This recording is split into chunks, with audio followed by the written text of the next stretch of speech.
پڑھتے ہیں، بائبل کے بارے میں سنتے ہیں، بائبل سے گہری واقفیت رکھتے ہیں، بائبل مقدس کو جانتے ہیں کہ وہ دنیا کی واحد کتاب ہے جس کو خدا نے بنی اسرائیل کی قوم پر اتارا، اور خدا نے اپنے الہام سے اس کو نہ صرف بنی اسرائیل کی قوم بلکہ مسیحوں پر بھی اس کو مسیحوں کے لیے مقدس اور پاک ٹھہرایا۔ بائبل مقدس پر بات کرتے ہوئے بے شمار باتیں کہی جا سکتی ہیں۔ جیسا آپ جانتے ہیں، سب سے پہلے بائبل مقدس عبرانی زبان میں لکھی گئی۔ یہ عبرانی زبان کی بائبل ہے جو اسرائیل کے اندر پرنٹ ہوئی، اور اس کو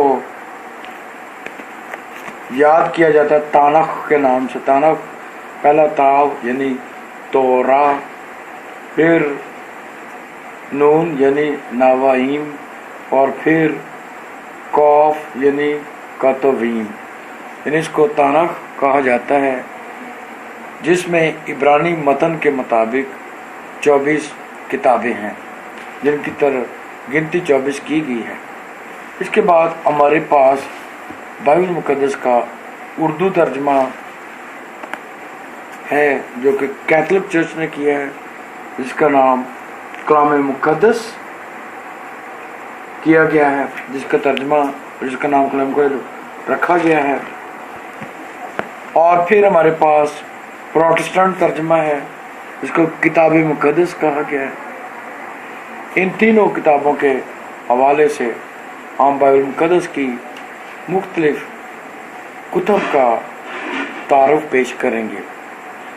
بائبل مقدس مجموعی طور پر ایک ایسی کتاب ہے جس میں کئی کتابیں شامل ہیں۔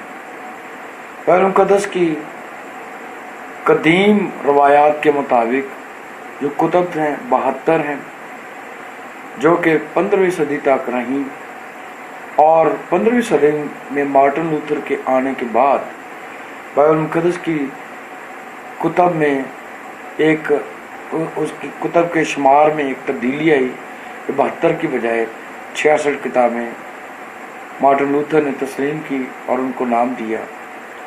ہم ان ساری بحثوں اور تنازعات سے ہٹ کر بائبل مقدس کی ہر ایک کتاب کا مختصر تعارف پیش کریں گے۔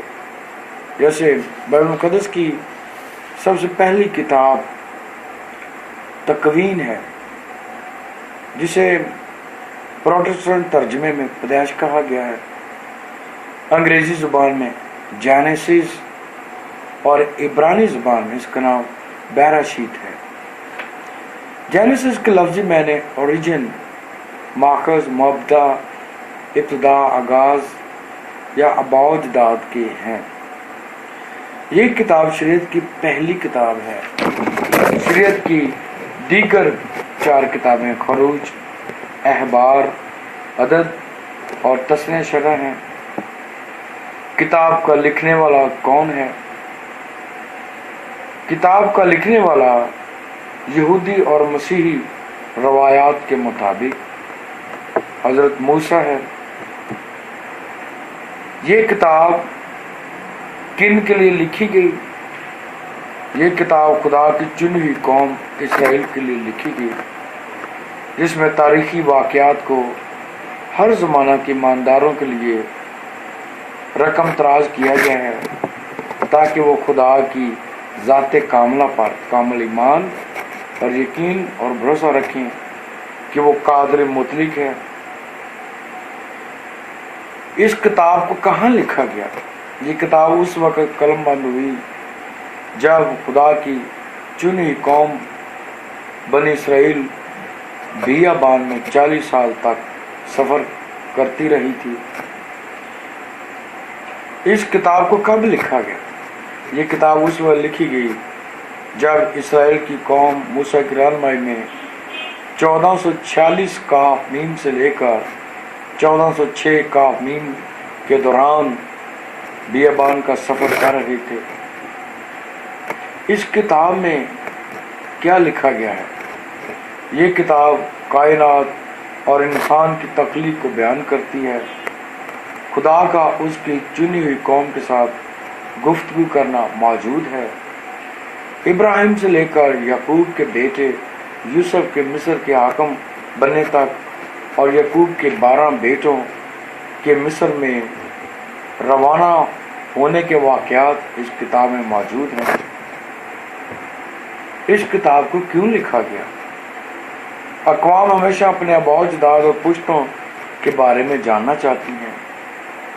تکوین کی کتاب میں درج ہے کہ اسرائیل کی قوم کا آغاز خدا سے ہوا، جو عظیم خالق ہے، جس نے شاندار اور ڈرامائی انداز سے اس کی ابتدا کی۔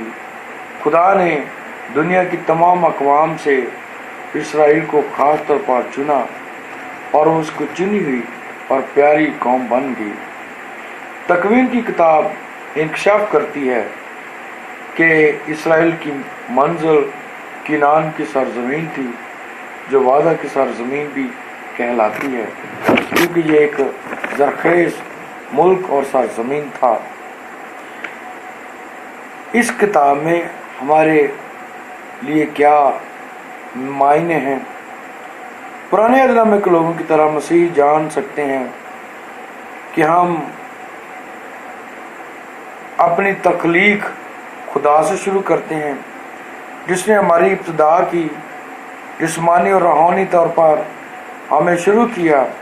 اس نئی تخلیق میں ہم خدا کے نزدیک خاص اور پیارے لوگ بن جاتے ہیں، جیسا اسرائیل پرانے عہد نامے میں تھی۔ اسرائیل کا وطن وعدہ کی سرزمین ملک کنعان تھا، لیکن ہمارا وطن بہشت ہے، جس کے لیے یسوع مسیح نے صلیب پر اپنا خون بہایا ہے۔ یقینی طور پر اس کتاب کا تعارف آپ کو تقویت دے گا کہ آپ ایمان میں بڑھیں، اس کتاب کو پڑھیں، دلچسپی سے اس کا مطالعہ کریں اور اس سے بے شمار روحانی اور ایمانی برکات حاصل کریں۔ آمین۔